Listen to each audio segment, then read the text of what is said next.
Sunday together as a church and ask ourselves some serious, honest questions. Am I living on purpose? Or am I simply just passing from day to day? And it starts with this question here. Who are you? Who's God made you to be? What is it that He's called you here to do?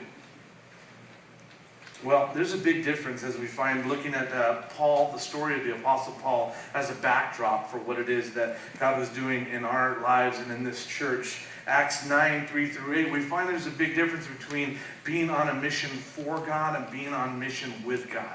Let me say that again. There is a really big difference between being on a mission for God and being on mission with God.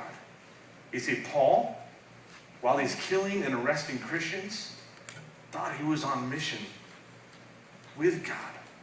He thought this was what God wanted him to do. He was zealous for God. And it turns out he was actually fighting against God. Acts 9, 3-8. Would you read this with me? Ready?